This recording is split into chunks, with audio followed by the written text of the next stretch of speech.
My name is Sarah Calloway, and I'm 38 years old.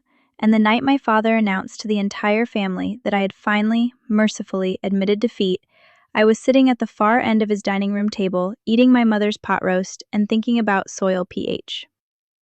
I want to be specific about that detail because I think it captures something true about who I am and how I have always moved through rooms where people have already decided what they think of me. While my father was explaining, with the particular satisfied gravity he reserves for moments when he believes he has been proven right about something important, that my farm was being sold to cover my debts, I was mentally reviewing a conversation I'd had 2 days earlier with a soil scientist about the long-term carbon sequestration potential of the specific microorganism blend we'd developed on the North 40 acres over the past 6 years. Because that conversation was genuinely more interesting to me than anything my father was saying, and because I had learned, across 10 years of being discussed at this table as though I weren't present, to find somewhere quieter in my own mind to wait it out. There were 11 people in that room. My parents, my older brother Greg and his wife Donna, my younger sister Claire and her husband Mark, 2 of my aunts, an uncle, my grandmother on my mother's side, and me.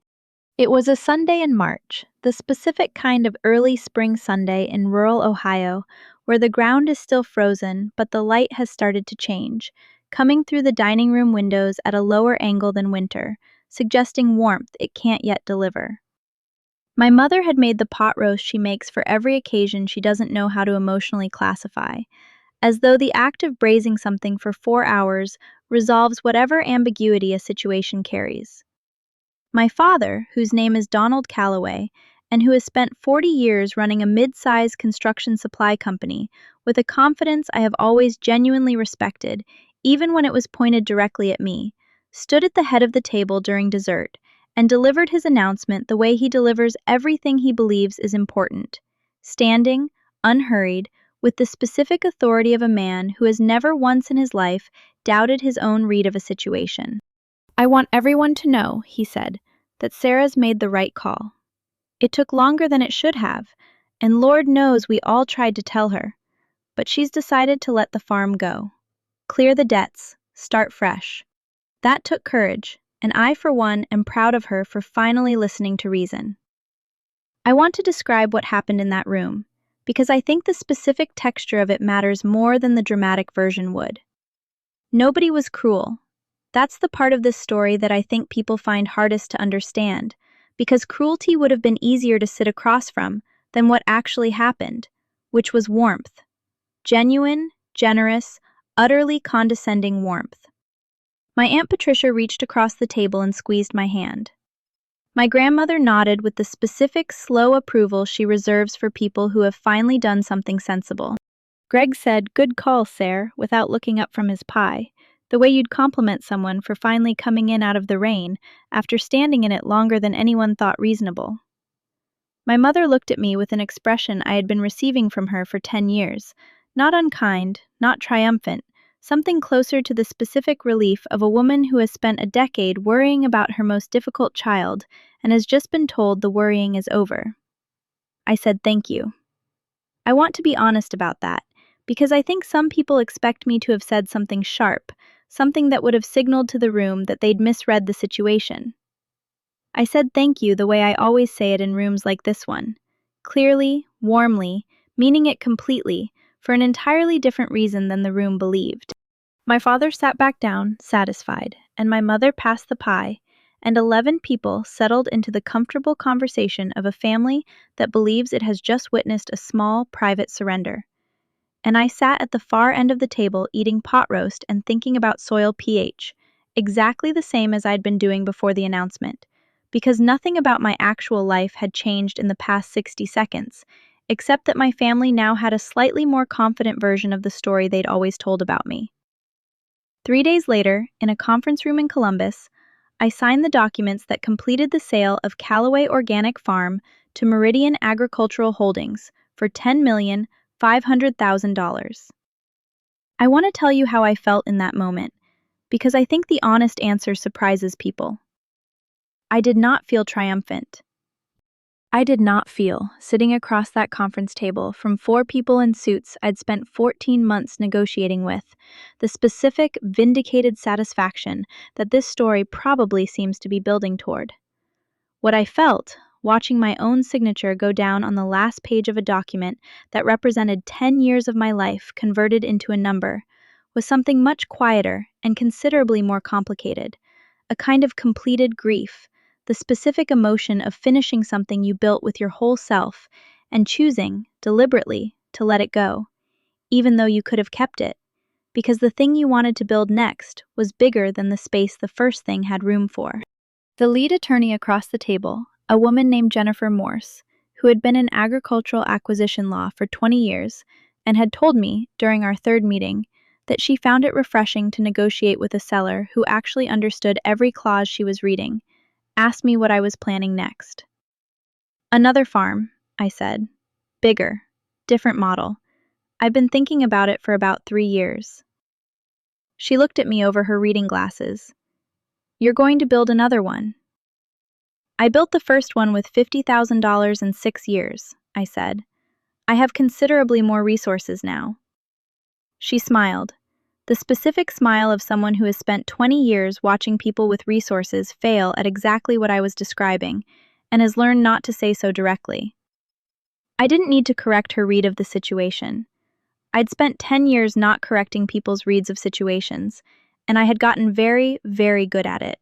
I drove home from Columbus that afternoon through the same flat Ohio landscape I'd driven since I was 16, past the Calloway organic farm sign I'd have to take down by the end of the month per the sale agreement, a sign I'd put up myself on a Tuesday morning in October 7 years ago, with a post hole digger I'd borrowed from the neighbor whose land abutted ours, because I couldn't afford to hire anyone to do it and didn't want to ask my family for help with something I already knew they'd tell me was a waste of time. My phone had 17 unread messages by the time I got home, all from family members who'd heard about the bankruptcy sale through my father, each one a variation on the same theme of supportive condolence, the specific kindness reserved for someone who has just proven you right about them. My brother Greg had sent a voice memo, 3 minutes long, offering to connect me with his financial advisor for when you're ready to think about getting back on your feet. My Aunt Patricia had sent a casserole recipe along with a note about how fresh starts are a blessing in disguise. I read every message. I did not respond to any of them. Not that night, not the next day, and not for a very long time after that. Not out of anger, but because I had learned, across 10 years of being underestimated by people who genuinely loved me, that silence is the only response that leaves all your options intact. I poured a glass of wine, sat down at the kitchen table in the farmhouse I'd be living in for 2 more months before the transition completed, and opened my laptop to the spreadsheet I'd been building for the past 18 months. Not the farm's financials, those were already handled, but the projections for what came next, the numbers I'd been quietly running in the margins of everything else I was doing, the blueprint for a thing nobody in my family knew I was planning, because nobody in my family had ever once asked me what I was planning. The number at the top of that spreadsheet was considerably larger than $10.5 million. And 6 months from that evening, every single person who had squeezed my hand across a pot roast dinner and offered me their condolences on my defeat was going to show up at my door, one after another, with a slightly different version of the story they'd been telling about me. And I was going to let each one of them finish it before I told them what had actually happened. Not because I wanted to humiliate anyone, because I had waited 10 years to say it, and I had learned, across every single one of those years, that the version of the truth that lands hardest is always the one that arrives when the other person has fully, completely, finally run out of the story they'd rather be telling. To understand why I let my father announce my defeat to 11 people over pot roast, without saying a single word to correct him, you have to go back 10 years, to a Tuesday afternoon in March when I sat across from him at this same dining room table and told him I was quitting my job. I want to describe exactly what I was quitting, because I think the specific thing matters for understanding exactly how reasonable my family's skepticism was, and exactly how much I had understood, even then, that I was asking them to believe something that looked, from the outside, almost deliberately foolish. I was 38 years old.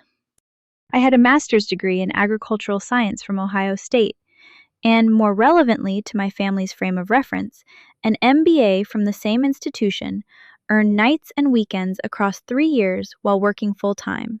The specific combination of credentials that had gotten me, by 30, a senior analyst position at a regional agricultural consulting firm in Columbus that paid me well, carried good benefits, and had, according to everyone in my life who had opinions about such things, a clear and reasonable path upward. I was going to leave all of that to farm 62 acres of depleted Ohio soil that had been sitting fallow for 4 years since the previous owner, an elderly man named Harold Betts, who had farmed it conventionally for 40 years and exhausted it in the process, had finally given up and listed it at a price low enough that I could, with the savings I'd accumulated across 8 years of living below my means, actually afford to buy it. I had spent 2 years before that Tuesday developing, in the margins of my actual job, in lunch breaks and early mornings and on a legal pad I kept in my desk drawer at work, a business plan that I believed, with the specific, quiet, evidence-based confidence of someone who had spent years professionally analyzing exactly this kind of agricultural economics, was genuinely sound.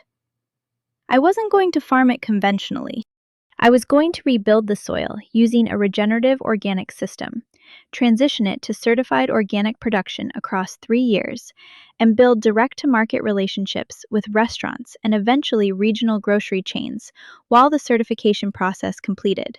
Because the margin differential between conventional commodity crops and certified organic produce, in a market that had been growing at double digits annually for 6 consecutive years, was wide enough that even a 62-acre operation, run correctly, could generate returns that a conventional farm 10 times the size couldn't match. I had the numbers. I had the research. I had 3 years of market analysis and a soil remediation plan I'd developed with an agronomist I'd been consulting informally for months. What I didn't have, sitting across from my father that Tuesday, was any illusion about how this was going to land. My father listened to the whole thing, which I want to give him credit for, because he is a man who genuinely believes in the value of letting a person finish a sentence before he responds to it. When I finished, he was quiet for a moment, the specific pause of someone organizing a response they want to deliver carefully rather than reactively. "Sarah," he said, "I'm going to be honest with you, because that's what I've always done." "I know," I said. "This is a mistake. You have a career. You have a future in that career. Organic farming is a nice idea, but nice ideas and 62 acres of worn-out dirt don't pay a mortgage, and the statistics on small farm viability in this state are not encouraging." He wasn't wrong about the statistics. I want to be completely honest about that because I think the honest version of this story requires acknowledging that my father's skepticism was not irrational. According to USDA data from that period, the failure rate for new small farm operations within 5 years was somewhere north of 80%, and the specific subset of new operators attempting organic transition on depleted conventional land had an even narrower success margin. He was reading the available evidence correctly. He simply didn't have access to the specific analysis I'd spent 2 years building because I hadn't shown it to him. Partly because I wasn't sure he'd engage with it seriously, and partly, if I'm being completely honest, because I had already understood, by 30, that there are 2 ways to prove something to someone who doesn't believe you, and only one of them involves words. My mother, who had been listening from the kitchen doorway with the specific expression she uses when she disagrees with something happening in her own house, but has decided that intervening directly will cost more than it gains, said nothing until my father finished and then said, quietly, "Are you sure about this, Sarah?" I told her I was. My father offered me the $50,000 that Tuesday, and I want to describe the specific way he offered it, because I think the framing of it matters as much as the amount. He didn't offer it as a gift, and he didn't offer it as a loan in the conventional sense. He offered it with the specific language of a man making a calculated concession to someone he expects to fail, so that when this doesn't work out, you'll know we tried to help you, which was, in its own way, a more honest transaction than a simple loan would have been, because at least it said plainly what he believed. I took it. I want to be clear about why, because some people assume, hearing this, that I took it out of necessity. I didn't need that $50,000 to buy the land. I had enough without it.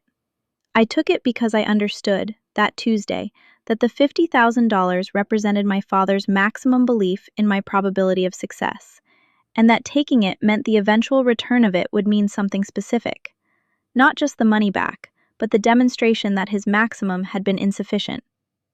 I signed the papers on Bet's farm 3 weeks later, filed the LLC paperwork for Calloway Organic LLC the same week, and on a Tuesday morning in April, drove out to 62 acres of gray, compacted, chemically exhausted Ohio soil that hadn't grown anything in 4 years, stood in the middle of a field that smelled like dormancy and old fertilizer and old decisions, and started building something. I want to tell you what those first 3 years actually looked like, because I think the honest version of a decade of work is more interesting than the triumphant summary. The first year was the hardest, in ways I had intellectually prepared for and emotionally had not. Soil remediation at the scale I was attempting, rebuilding organic matter content, reintroducing beneficial microbial communities, correcting pH imbalances that had been compounding for 40 years of conventional farming, is not a dramatic process. It does not look like progress while it's happening. It looks, for most of the first year, like a person spending money on compost and cover crop seed and soil tests and watching nothing happen.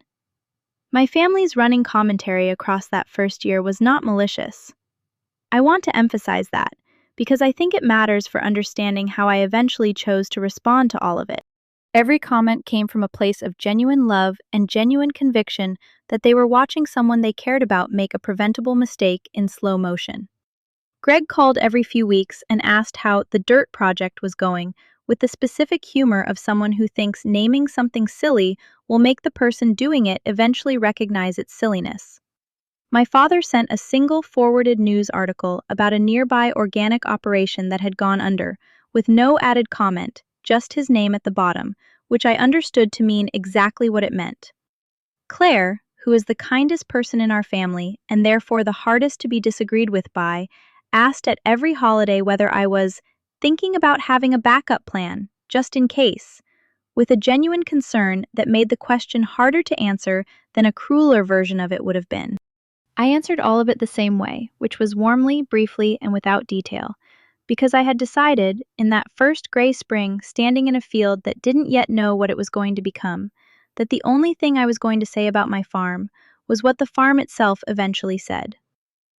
The first soil test that came back showing measurable organic matter improvement arrived 14 months in, and I celebrated it alone, at my kitchen table, with a glass of wine and a legal pad, because there was nobody in my life at that point to whom the number 2.3% would mean what it meant to me.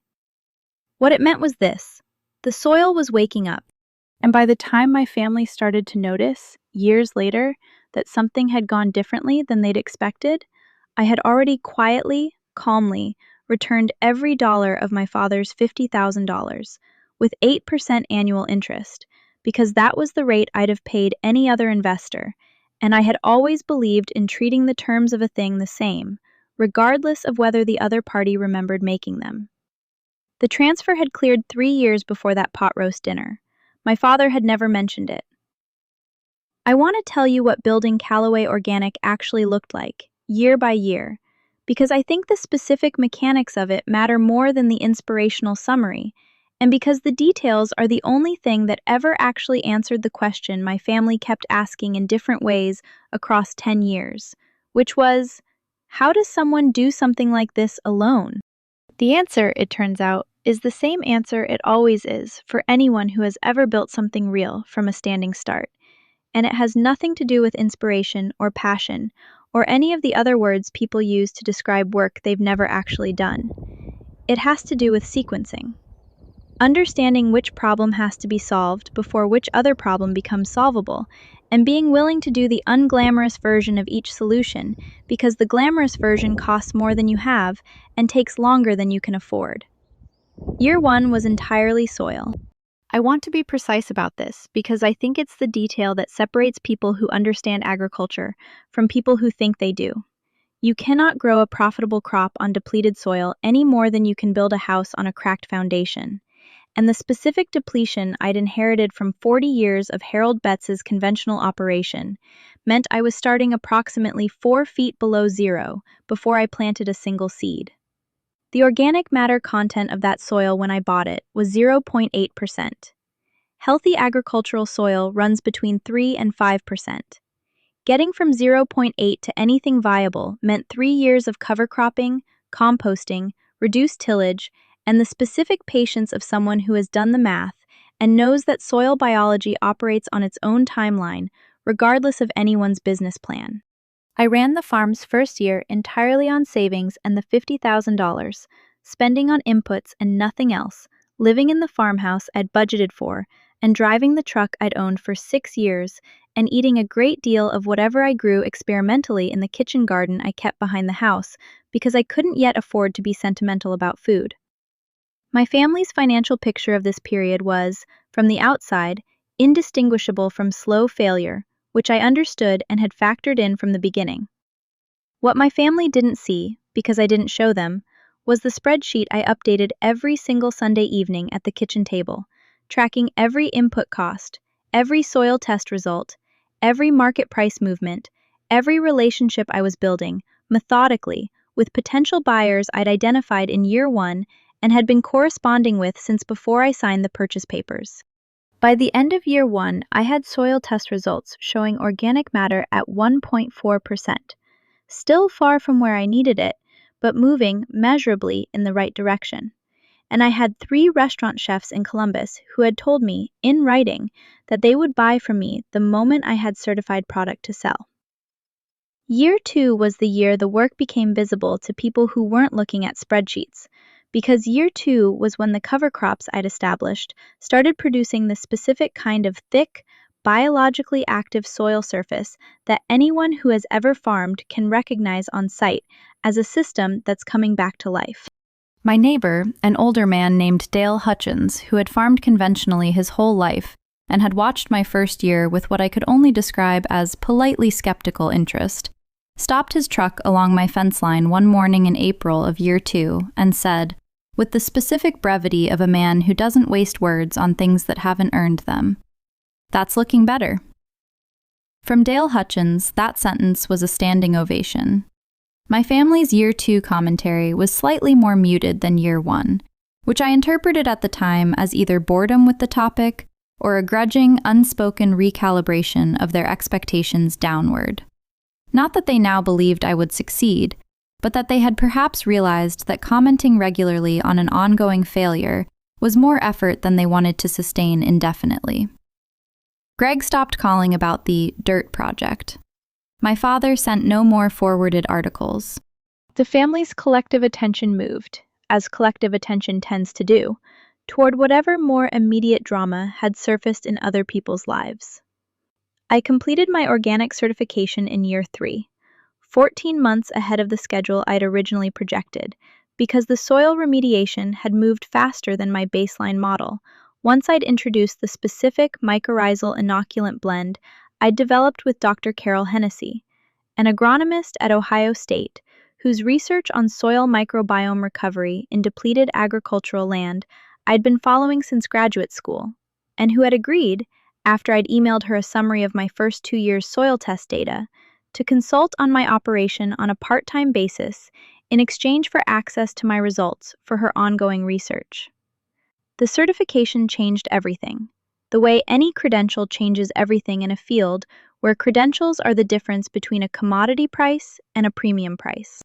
My first certified organic season, I sold 80% of my production to the 3 Columbus restaurants I'd been corresponding with since year 1, at margins that made my conventional farming neighbors, when they eventually found out, visibly uncomfortable in the specific way people get when someone else's different approach turns out to have worked considerably better than their own.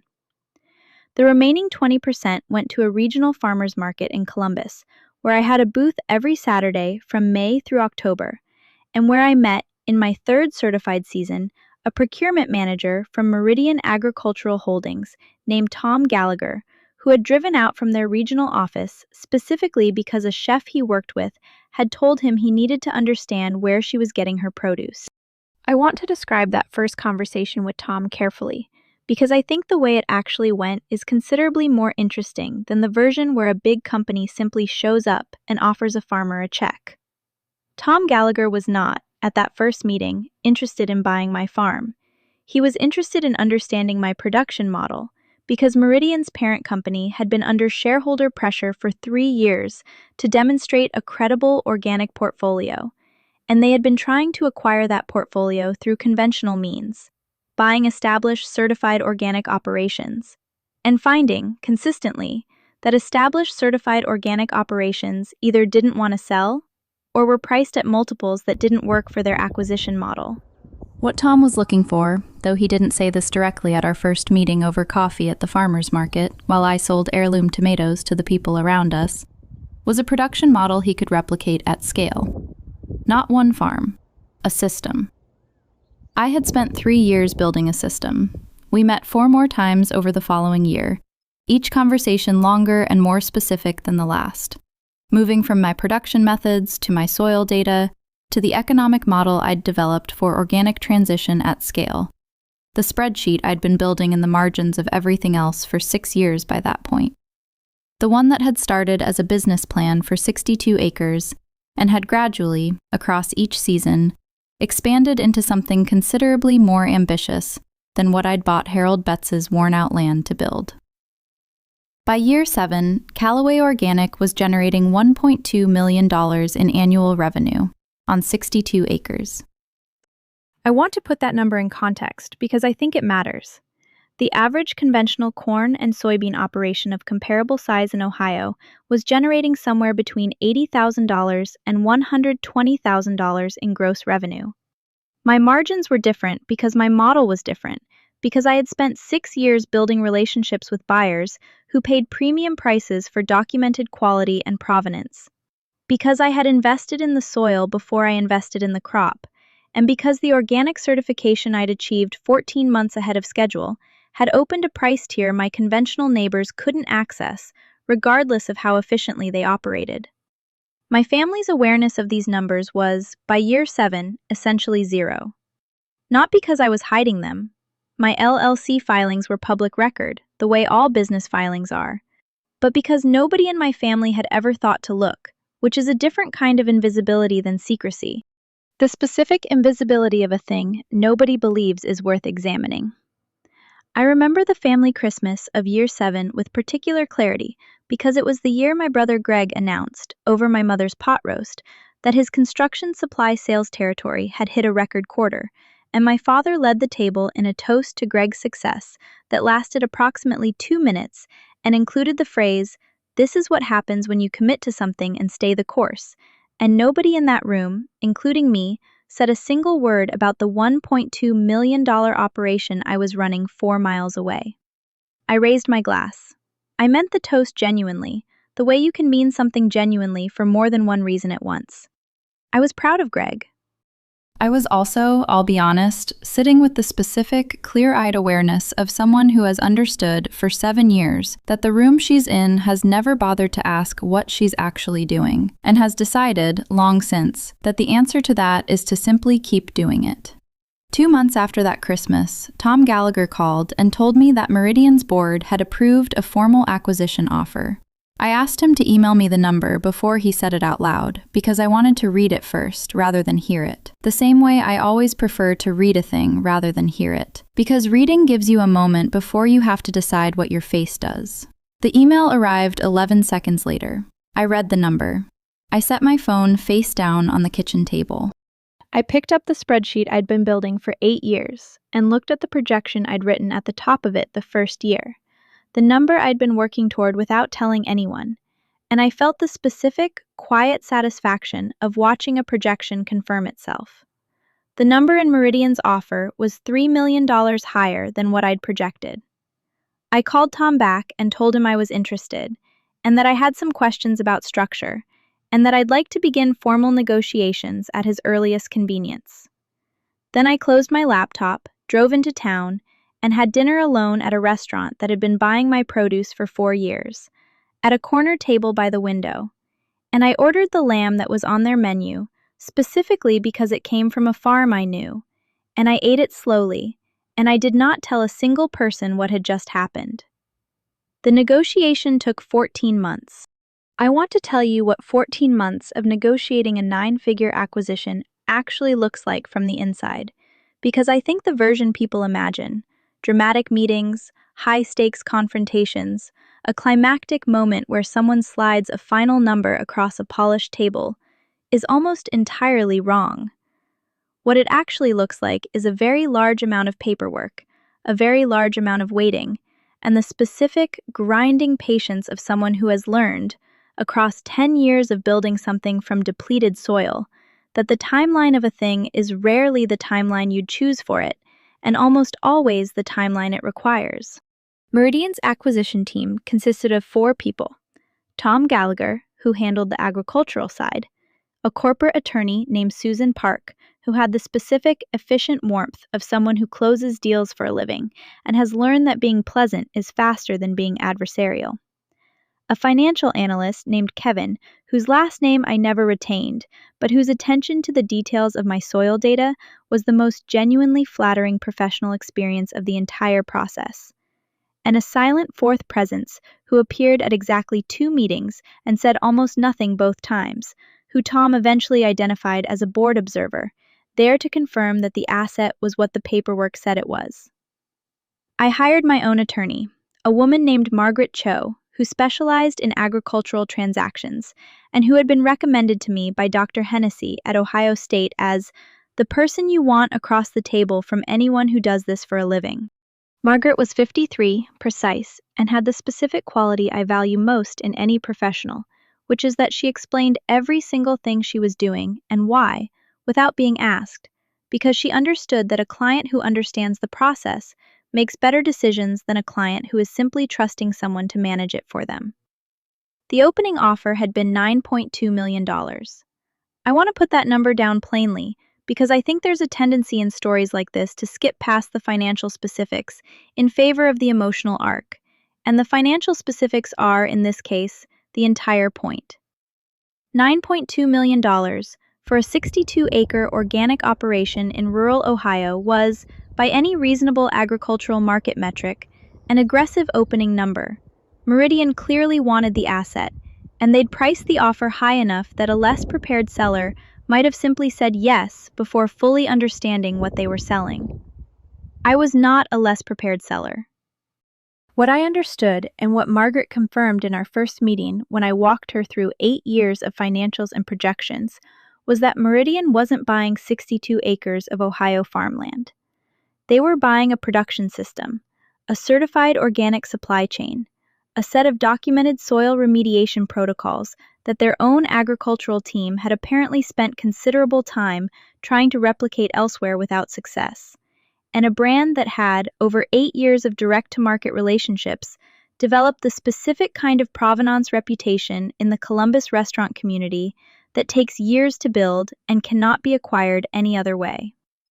The land itself was worth somewhere between $800,000 and $1.1 million at current agricultural market rates. Everything else was intellectual property, relationship capital, and the documented, replicable methodology of a soil recovery system that Meridian believed they could deploy across 15 other depleted conventional operations they'd been sitting on for 3 years without knowing what to do with them. Once you understood what was actually being sold, $9.2 million was a starting point, not a destination. Margaret and I spent 3 weeks before our first formal response building what she called a value justification package, a document that laid out, in language designed specifically for a corporate board rather than a farmer, exactly what each component of the acquisition was worth independently, and why the combined value exceeded the opening offer by a margin we could document with third-party comparables. We submitted a counter at $12 million. Meridian came back at $9.8 million. We came back at $11.5 million, with a specific ask around the transition agreement. I wanted 18 months on-site as a paid consultant to ensure the system transferred successfully, at a rate that reflected my actual expertise rather than a courtesy gesture, because I had watched enough acquisitions from a distance to know that the seller who agrees to a nominal transition role ends up doing full-time work for part-time pay. The back and forth took 11 months, across which I continued running the farm exactly as I always had, because the farm still needed to be run, and because stopping would have affected the very metrics Meridian was using to justify their offer. I want to be honest about what those 11 months felt like, because I think the emotional texture of a long negotiation is something people rarely describe accurately. It felt, more than anything, like the first year of farming, a long period of invisible work that didn't look like progress from the outside, carried out with the specific patience of someone who has learned that the timeline of a thing is what it is, and that impatience is the most expensive emotion available to anyone trying to build something that lasts. My family's awareness of any of this remained, across all 14 months, completely zero. I want to explain the specific decision not to tell them, because I think it's the most important decision in this entire story, and the one that requires the most honest accounting of my own motivations. There is a version of my silence that is straightforwardly strategic. I didn't tell them because telling them would have introduced variables I couldn't control, opinions I didn't need, and the specific family-wide pressure to rush or reconsider that I had watched derail other people's decisions my entire life. That version is true, as far as it goes. But there is another version, one I sat with more honestly in the quiet of my farmhouse kitchen across those 14 months, that I think is also true, and maybe more true. I didn't tell them because I had spent 10 years being the person in this family whose choices were discussed as though she wasn't in the room, whose decisions were explained to guests at dinner tables, whose silence in response to that discussion had been consistently read as either acceptance or defeat. I wanted, for once, to control the moment when the actual story replaced the story they'd been telling about me. Not out of cruelty, not out of vindication exactly. Something quieter than either of those. The specific desire to be the one who decided when and how the truth arrived, rather than having it arrive the way everything else about my life had arrived in this family. Announced by someone else, interpreted by someone else, filed away under their existing understanding of who I was. So I said nothing. The final number landed in month 14 on a Tuesday afternoon, $10,500,000, with an 18-month transition consulting agreement at a rate I won't specify here, except to say it was fair, and Margaret had made sure of that. The transition agreement also included a provision I had specifically requested, and that Susan Park had told me, with the specific dry humor of someone who has negotiated hundreds of these, she'd never seen a seller ask for before. A clause stating that the Calloway organic brand name, the soil remediation methodology documentation, and the direct-to-market relationship database I'd built across 8 years would be preserved intact, attributed to their original source in any public-facing materials Meridian produced, for a minimum of 5 years post-acquisition. I didn't ask for that because I needed the credit. I asked for it because the specific, careful work of 10 years deserved to have its own name attached to it in the record, regardless of who owned it going forward, and because I had learned enough across those years about what happens to invisible work to understand that the only protection against erasure is documentation. I signed the final documents on a Thursday afternoon in Columbus, in a conference room with a view of the Scioto River and a plate of cookies nobody touched. Jennifer Morse, Meridian's lead attorney, shook my hand afterward and said, "It's been a pleasure doing business with someone who actually read every page." Margaret, beside me, said nothing, which is how I knew she was pleased. I drove home the same way I always did, through the same flat Ohio landscape, past the farm sign that now belonged to someone else's morning, and I went inside and opened my laptop and looked at the spreadsheet I'd been building for 8 years, and I updated the final line, the one at the bottom, below all the projections and the actuals and the 10 years of Sunday evening numbers, with the closing figure, and I closed the laptop, and I poured a glass of wine, and I sat in my kitchen in the farmhouse I had 2 months left in, and I felt the specific, complete, entirely private satisfaction of a thing finished exactly the way it was supposed to be finished.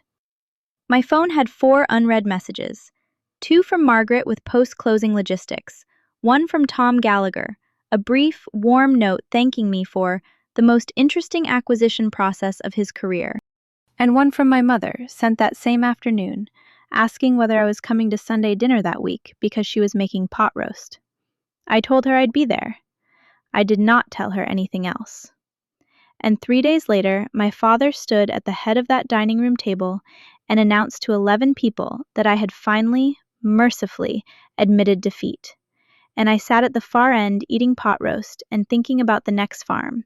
And I said thank you, and I meant it, for a reason nobody in that room would understand for another 6 months. The 6 months after the sale closed were the quietest of my adult life, and I want to describe them carefully because I think the specific texture of that quiet is the part of this story people understand least. I moved out of the farmhouse at the end of April, per the transition agreement, into a rental house 20 minutes away that I'd chosen specifically because it had a large south-facing kitchen window and enough land behind it for the test plots I was already planning.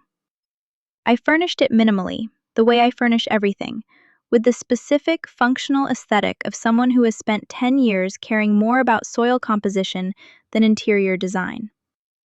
I set up my desk in the room with the best light. I hung nothing on the walls except a whiteboard I bought at an office supply store on my way home from signing the lease, on which I wrote, in the same blocky capitals I use for everything that matters, the projected opening date of the next operation. I want to be honest about what those 6 months actually involved, because I think the version people imagine, a woman sitting on a pile of money, watching her family from a comfortable distance, waiting for her moment, isn't quite right. I was working, harder in some ways than I'd worked during the farm's busiest seasons, because the work I was doing now was entirely in my head. The specific, intensive labor of designing a thing before you build it, which is both the most important work and the most invisible kind.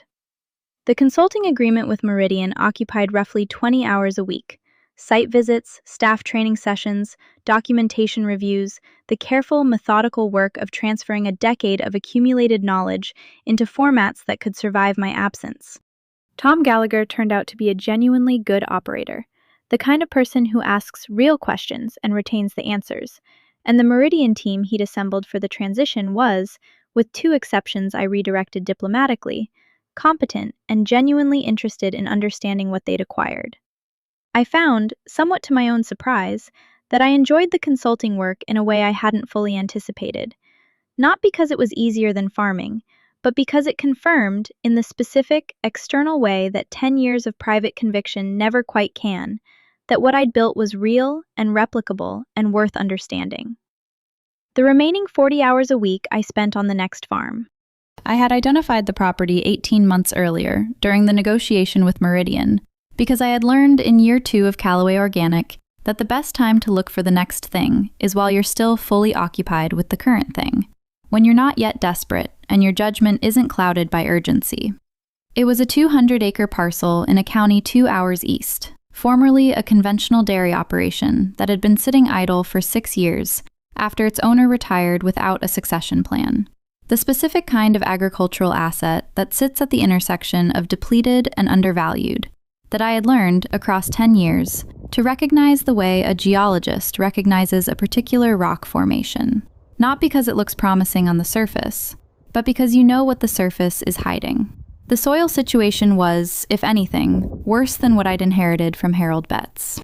Dairy operations compact soil with a thoroughness that row crop farming doesn't approach, and 6 years of neglect had layered dormancy on top of compaction in a combination that would have discouraged most buyers.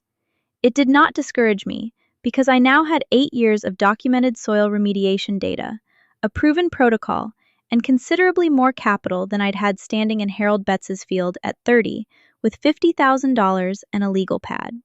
I made an offer on the property in month 2 after closing, cash, which simplified the transaction considerably, and closed on it by month 3. The seller, a retired dairy farmer named Eugene Prentice, who had been watching the property sit idle for 6 years with the specific sadness of someone watching something they built slowly become something they no longer recognize, asked me, when we met to sign the final paperwork, what I was planning to do with it. I told him the same thing I'd been telling people for 10 years, which is the truth, without the detail that makes people argue with it before it exists. I'm going to farm it, I said. He nodded, the way farmers nod when someone says something that requires no further explanation between people who understand what that word actually means, and shook my hand, and I drove home with 200 acres of depleted Ohio farmland in my name and a whiteboard full of projections in my kitchen, and the specific, settled certainty of someone who has already done this once and knows exactly which mistakes not to make the second time. My family's awareness of any of this, across the first 4 months, remained exactly what it had been since the pot roast dinner in March: complete and confident misunderstanding.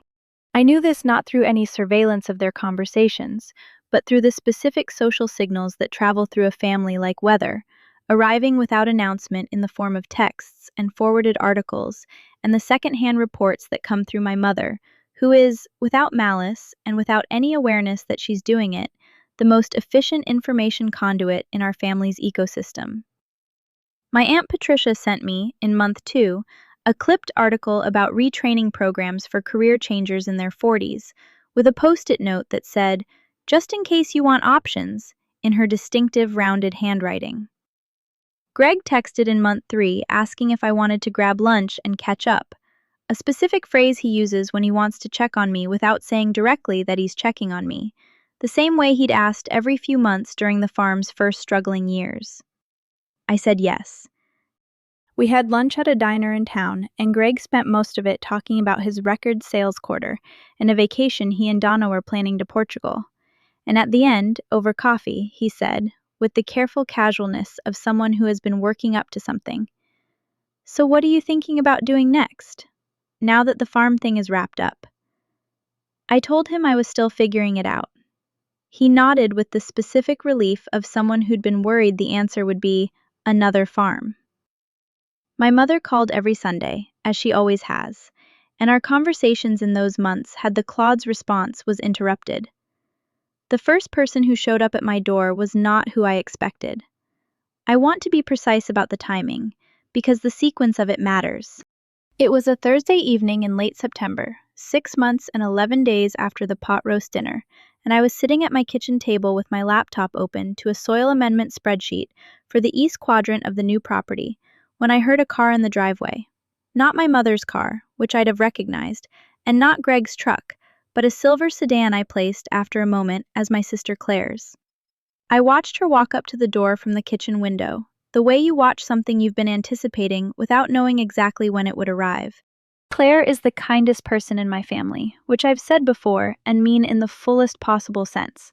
Not kind in the performed way, not kind as a social strategy, but genuinely, constitutionally oriented toward the well-being of people around her, in a way that makes her both the easiest person in my family to love and, in certain specific circumstances, the most difficult to be honest with, because her kindness has always made disappointing her feel like doing something wrong, even when you're doing something right.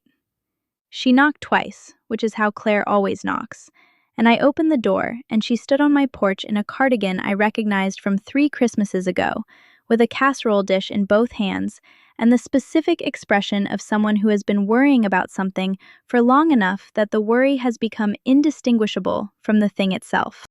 "I was in the area," she said, which we both understood to mean she had driven 40 minutes specifically to check on me, because Claire has never in her life done anything with the casual spontaneity "I was in the area" implies. I let her in.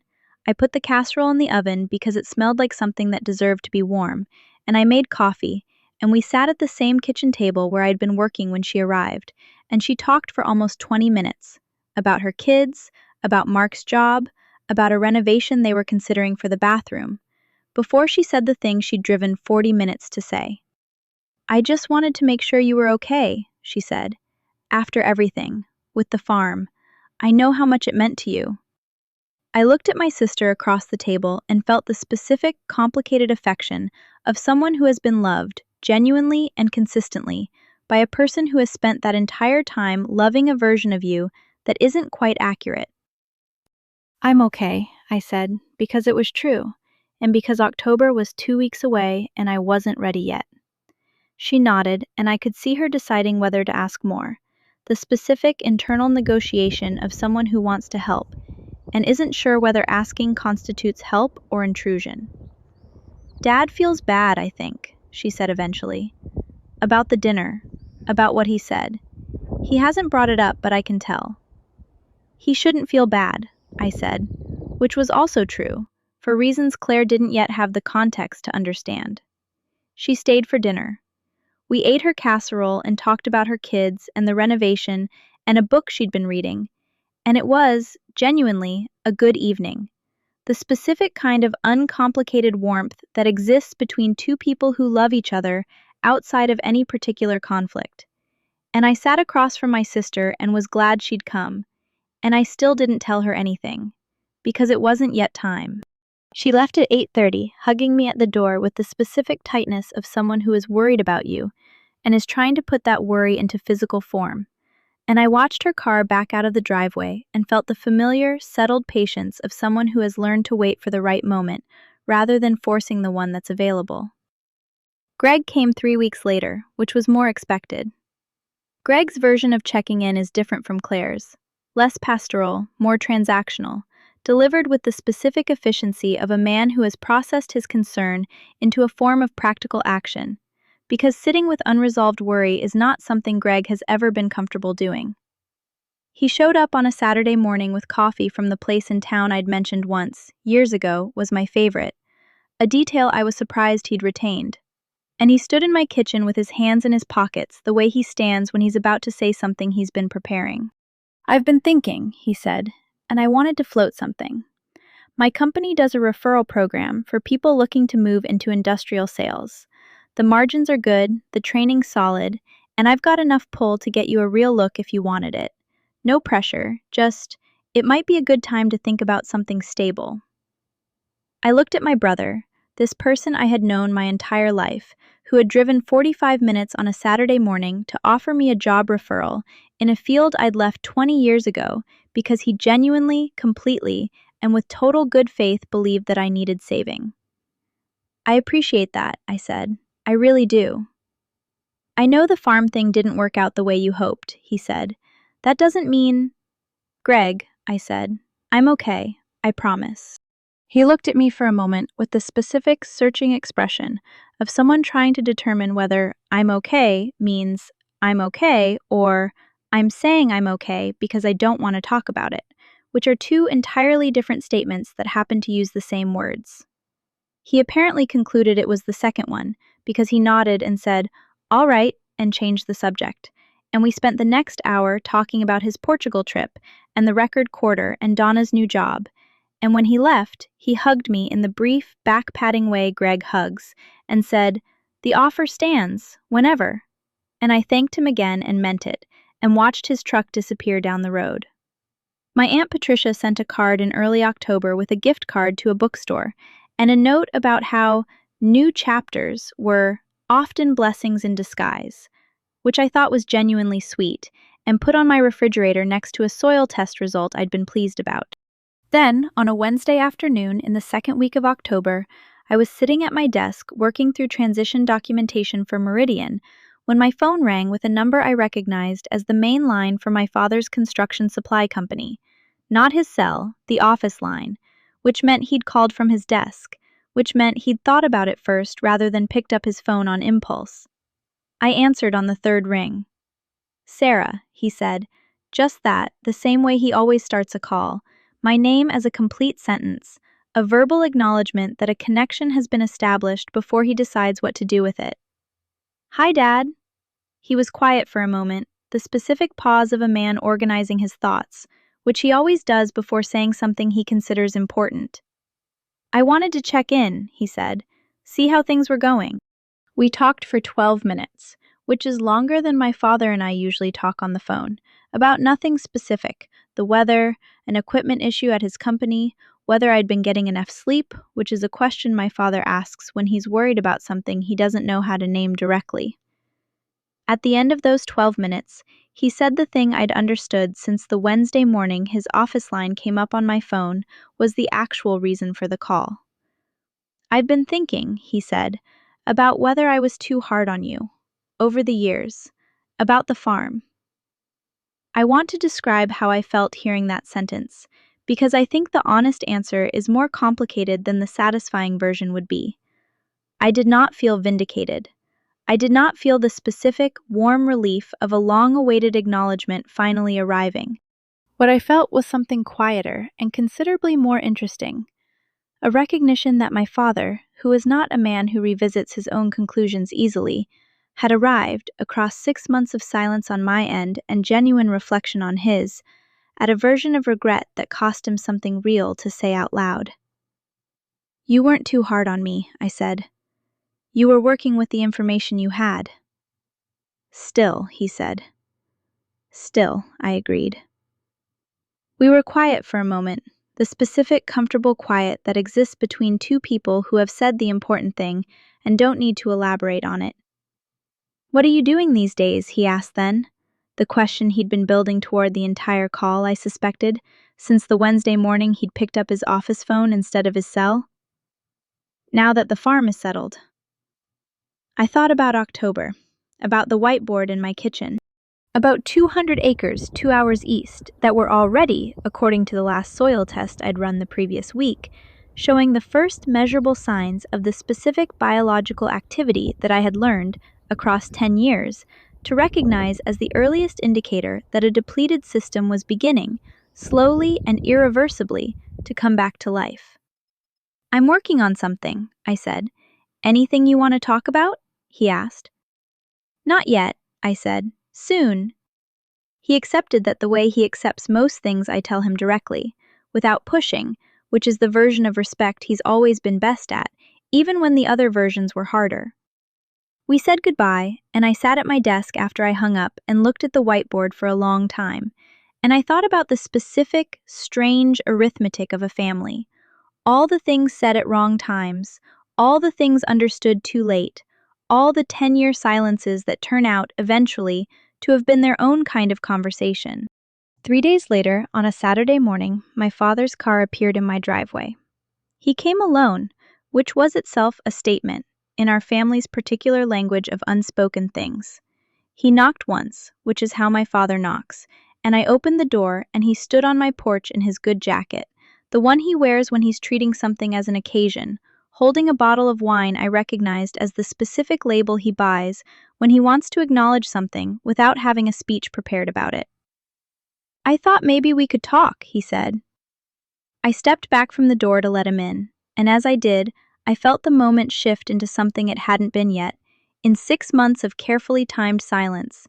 Something I'd been waiting for, building toward, not as a trap and not as a performance, but as the natural arrival of a conversation that could only happen once everything else had finally run out of room.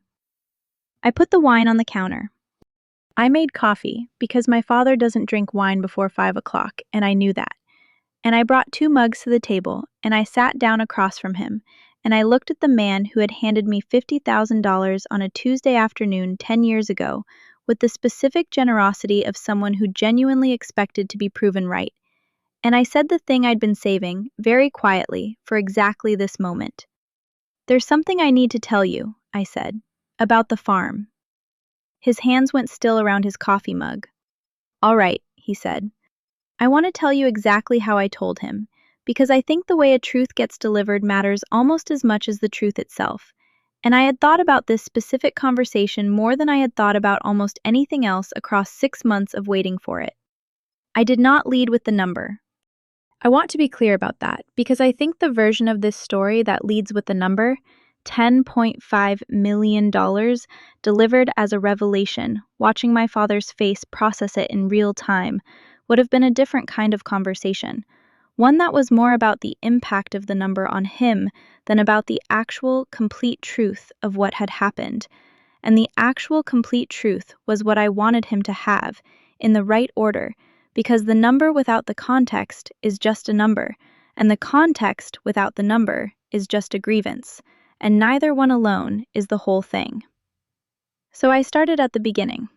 Not at the pot roast dinner in March, and not at the signing in Columbus, but at the Tuesday afternoon 10 years ago when I sat across from him at his dining room table and told him I was quitting my job.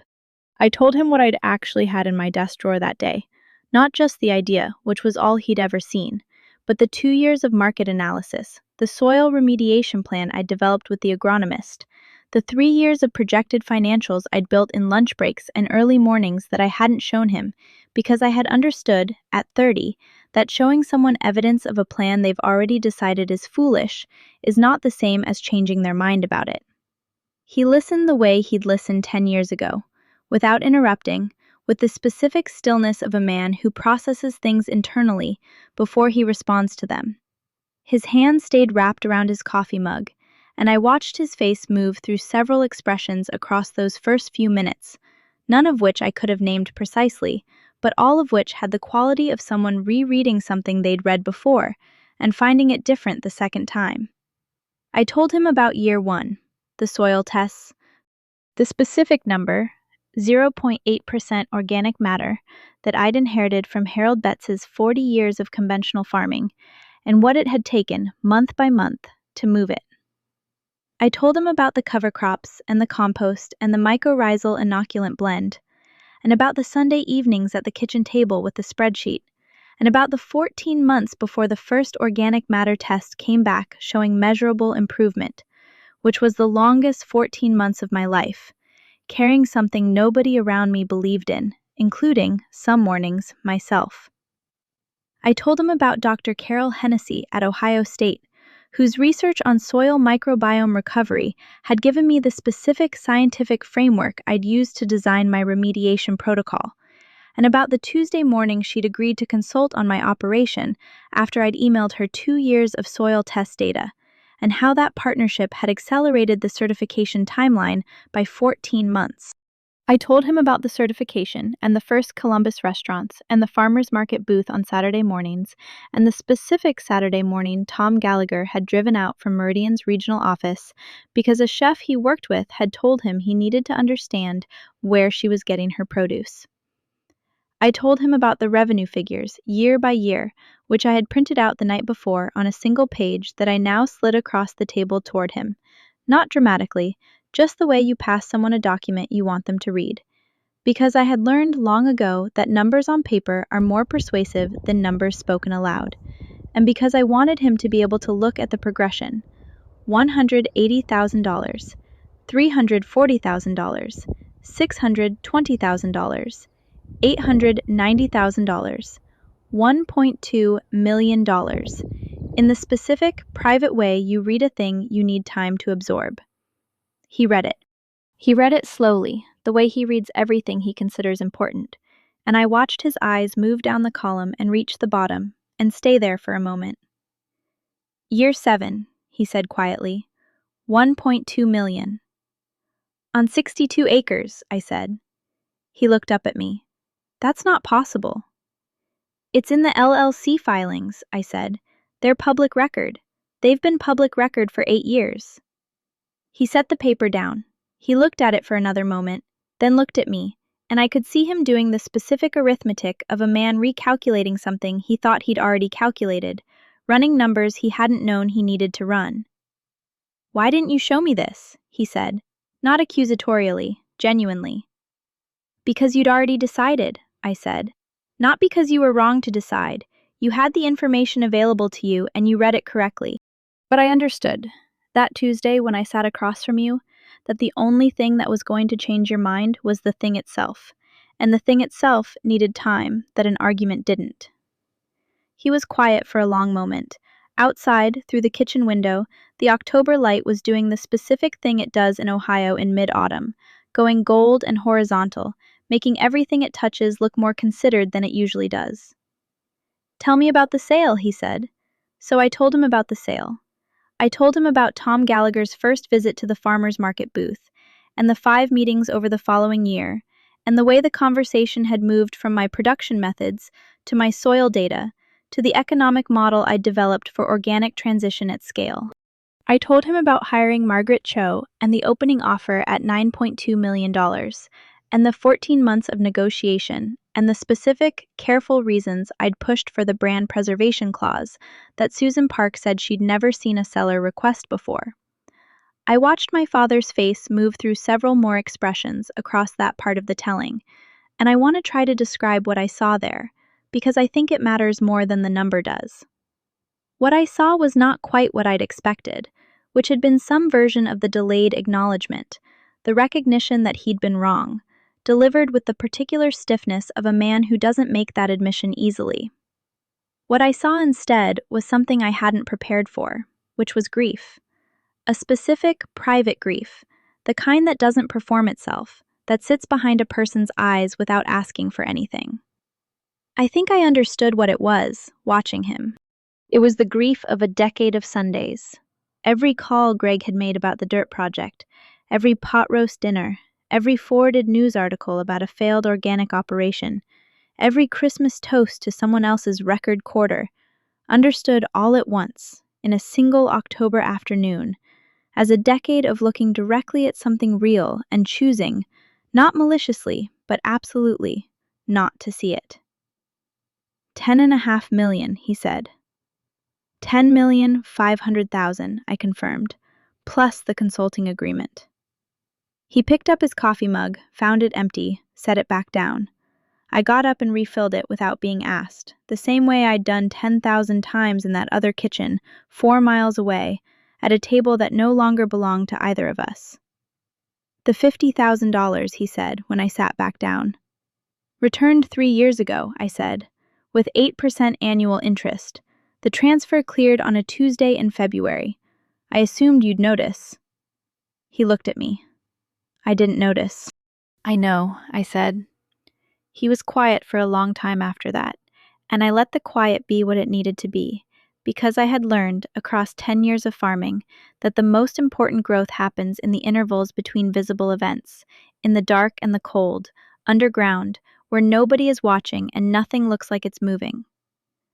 "What are you building next?" he said eventually, and something about the way he said it, not "what are you going to do," not "what's the plan," but "what are you building?" The specific verb I'd used my whole adult life for the thing I did, the verb he'd never used before, made something shift very slightly in my chest. I told him about the 200 acres 2 hours east. I told him about Eugene Prentice and the depleted dairy soil, and the soil test from the previous week that had shown the first measurable signs of biological recovery. I told him about the whiteboard in my kitchen and the projected opening date and the specific larger model I was building this time. Not 62 acres of premium produce, but a 200-acre demonstration farm for regenerative organic transition methodology, partnered with 2 agricultural universities whose research departments had already expressed interest in the documented protocols I developed at Calloway Organic. I told him that the goal, this time, wasn't to sell. The goal was to build something permanent enough to matter after I was done with it. He listened to all of it, and when I finished, he was quiet for a moment in the specific way of someone deciding whether the thing they're about to say is worth the cost of saying it. "I owe you an apology," he said. "I want to tell you what I felt hearing that sentence, in his voice, at my kitchen table on a Saturday afternoon in October, because I think the honest answer is the most important part of this story. I felt, more than anything, tired. Not in a bad way, the specific tiredness of someone who has carried something a long distance and has finally set it down somewhere it can stay. The apology didn't change what had happened across 10 years. It didn't restore a decade of pot roast dinners where my choices were discussed as though I wasn't in the room, or Sunday phone calls where Greg asked about the dirt project, or Christmas toasts to someone else's record quarter. It didn't give me back the specific grief of year 1, standing alone in a depleted field at 6 in the morning, carrying a conviction that nobody around me shared. But it was real. I want to be clear about that. It was real in the specific way that only things that cost something can be real, and my father, who is not a man who parts with certainty easily, had just parted with a decade of it across a kitchen table, and that deserved to be received honestly. "Thank you," I said. "That means something." He nodded, the specific nod of a man who has said the difficult thing and is now processing the relief of having said it. He looked out the kitchen window at the October light, which was getting lower now, going from gold to amber, the specific color of the late afternoon in a season that's ending. "Can I see it?" he said. "The new property." I looked at him across the table, this man who had handed me $50,000 10 years ago as a bet against my own success, who had stood at the head of a table in March and told 11 people I had finally admitted defeat, who had just driven to my house on a Saturday in his good jacket, with a bottle of wine he didn't open, and asked, in the specific, careful language of someone trying to find a door he'd spent a long time standing on the wrong side of, whether he could come and see what I was building next. Yes, I said, I'd like that. I drove my father out to the new property on a Sunday morning, 2 days after he sat at my kitchen table and heard the whole story for the first time. I want to describe that drive because I think the specific quality of it matters. 2 hours through flat Ohio landscape, my father in the passenger seat of my truck, the same truck I'd owned for 6 years and driven to every soil test and every farmer's market and every meeting with Tom Gallagher. The truck my family had probably, at various points across 10 years, read as evidence of the financial modesty they expected of me. We talked for most of those 2 hours, which is unusual for my father and me, and I don't mean we talked about the farm or the sale or any of the things that had been said at my kitchen table 2 days earlier. We talked about other things: his company, a fishing trip he'd taken with my uncle in August, a book my mother had gotten him to read that he'd been more interested in than he'd expected. The ordinary conversation of two people who have just moved something large out of the space between them and are finding out, with some surprise, how much room that leaves for everything else. We pulled off the county road onto the gravel track that leads to the Prentice property at just after 9 in the morning, the specific angle of October light coming in low and direct across the fields. And I watched my father look out the passenger window at 200 acres of dormant, recovering dairy land and say nothing for a long moment. I had been to this property dozens of times by then, but I want to tell you what I see when I look at it, because I think it's different from what most people see. Most people see depleted farmland, compacted, gray-surfaced, with the specific exhausted look of soil that has been asked to give more than it had for longer than it should have been.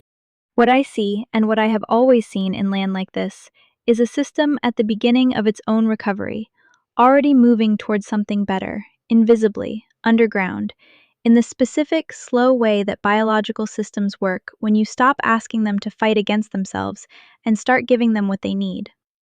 It looks rough, my father said. It did to me too, I said, the first morning I stood in Harold Betts's field.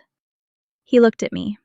I looked back at him, and something passed between us that I won't try to name precisely, because I think the most honest things rarely have precise names. We walked the property for almost 2 hours, and I told him what I saw and what I planned, the same way I'd told Tom Gallagher across 5 meetings in a farmer's market parking lot, specifically, practically, grounded in data rather than vision, because data is the language that had always made most sense to both of us, even when we'd been using it to reach completely different conclusions. I showed him the East Quadrant where the first soil tests were already showing biological recovery. I showed him the site I'd identified for the demonstration barn, which would eventually serve as a teaching facility for the university research partnerships I was developing. I showed him, on my phone, the soil amendment spreadsheet I'd been working on when Claire had arrived at my door with her casserole 7 weeks earlier. He asked good questions. That surprised me, though I think, in retrospect, it shouldn't have. My father has spent 40 years running a business, and the questions you learn to ask running a business are not so different, at their core, from the questions you need to ask about farming, because they're all ultimately questions about inputs and outputs and timing and what happens when you get the sequence wrong. He asked about the university partnerships, which institutions, what the terms were, who owned the data.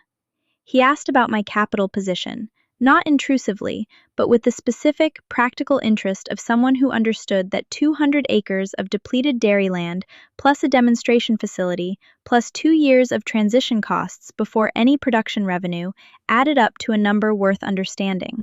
I told him the numbers honestly because he'd asked honestly, and because I had decided, somewhere in the 2 days since he'd sat at my kitchen table, that the version of our relationship I wanted going forward was one where the numbers were on the table between us, visible to both of us, rather than sitting in a desk drawer in an envelope, waiting for the right moment. We drove back in the late morning, the light higher now and less gold, the flat Ohio landscape doing the specific thing it does in October when the crops are out and the fields are bare, opening up, going wide and pale and enormous, the sky taking up more of the view than it does any other time of year. My father was quiet for most of the return drive, the specific, comfortable quiet of someone processing rather than retreating, and I let it be what it was. Halfway back, he said, "I want to ask you something." "All right," I said. "Why didn't you tell us, when it was going well? Any of it. Not the sale, before that." When the numbers were moving, when the certification came through, any of it. I had thought about this question in various forms across 6 months of the silence that had preceded this conversation, and I want to give him the honest answer rather than the clean one, because I think he'd earned the honest version by that point. Because the telling would have changed it, I said. Not the farm itself. The farm was going to do what it was going to do regardless. But the way I experienced it, the way I understood what I was building. Every year I didn't tell you was a year I got to know, privately, completely, without anyone else's interpretation in the room, that I had been right. Not right about you being wrong, right about the thing itself, about the soil, about the model, about the decision to leave Columbus on a Tuesday morning and drive out to 62 acres of worn-out dirt with a legal pad and a plan nobody believed in. There's a specific kind of knowing that only exists when you're the only one who knows it yet, and I needed that, for longer than I expected to need it. He was quiet for a moment, then he said, "That makes sense." I looked over at him briefly, because I hadn't been certain it would. "It makes sense," he said again, looking out the windshield at the flat, pale fields. "It doesn't make it easy to hear, but it makes sense. I want to tell you what happened with the rest of the family over the weeks that followed, because I think the honest accounting matters more than the satisfying summary. My father told my mother that same Sunday evening, and she called me the next morning and cried for about 4 minutes, not from sadness, I think, but from the specific overwhelm of a woman who had spent 10 years worrying about her most difficult child and had just discovered that the worry had been, in some fundamental way, misdirected. She asked if I was happy. I told her genuinely that I was. She asked if there was anything she could do. I told her the casseroles were always welcome, and she laughed, the specific laugh of someone who needed something to be ordinary for a moment, and I laughed too. Greg found out through my father and called me 3 days later. His call was, characteristically, brief and practical and genuinely warm in the specific way Greg is warm, which is not effusive but is real. He said, "Jesus, Sarah," at the beginning of the call, which I took as a compliment, and then asked 3 specific questions about the business model for the new property in a row, which I took as a better compliment. He did not apologize for the industrial sales job referral. I didn't expect him to and didn't need him to. Claire cried. Claire was always going to cry, and she cried in the specific, generous way of someone who is crying not for herself, but for you, or for the version of you she thought she'd been worrying about. And I let her, because Claire's tears are one of the more honest things in our family, and they deserve to be what they were. My Aunt Patricia sent a card. The note inside said, "I always thought you were too quiet about that farm. Now I understand why." She signed it with her name and a small drawing of what I believe was meant to be a flower, though it could also have been a cabbage, which felt, from Patricia, like exactly the right level of acknowledgement. What I want to tell you about, though, more than any of those individual conversations, is what happened the following spring, when the east quadrant of the new property produced its first meaningful soil test results. I was standing in the field at 6:30 in the morning, the specific hour I have always preferred for being outdoors, in a place where something is growing or beginning to grow, reading the results on my phone. The organic matter content of the east quadrant, which had been at 0.6% when I'd bought the property, lower even than what I'd inherited from Harold Betts, was reading at 1.1%. Not good yet, not anywhere close to where it needed to be, but moving measurably in the right direction. I took a photo of the reading and sent it to Dr. Hennessy, who responded 12 minutes later with a single line. "Faster than projected. What did you do differently?" I sent her the amendment protocol I'd adjusted based on the dairy compaction profile, which was different enough from the row crop compaction I'd dealt with at Calloway Organic that I'd developed a modified approach across the winter, working it out on the whiteboard in my kitchen across 3 months of evenings. She called me that afternoon and we talked for 40 minutes about soil biology, which is the most genuinely enjoyable 40 minutes I can remember having in recent years. And at the end of the call, she asked whether I'd considered writing up the modified protocol for publication. I said I'd think about it. I was already thinking about it. I sent a second photo that morning, before I left the field, to my father. Just the soil test reading, with no caption, because the number explained itself to anyone who knew what they were looking at. And I had decided, over the winter, that going forward I was going to operate on the assumption that my father was someone who wanted to know what he was looking at. He called me 20 minutes later. "That's better than you projected," he said. "It is," I said. "What did you do differently?" I told him. He listened. He asked 2 questions. Both of them were good. I stood in a field of recovering dairy soil in the specific morning light of an Ohio. April. Explaining mycorrhizal amendment protocols to my father, who was sitting at his desk at the construction supply company 40 miles away. And I felt, more than anything, the specific, unhurried satisfaction of something that had taken exactly as long as it needed to take, and had arrived finally at the place it was always going. Not triumphant, not vindicated, just right. The way a soil test comes back right. The way a number you've been working toward for years comes back right. The specific, quiet, undramatic rightness of a thing that has been done correctly, measured honestly, and allowed to develop on its own timeline, without anyone else's interpretation in the room. My father said at the end of that call, before we hung up, "All right then." His sign-off, the one he'd used my whole life, the comma instead of a period. "All right then," I said back for the first time, and meant it for the same reason.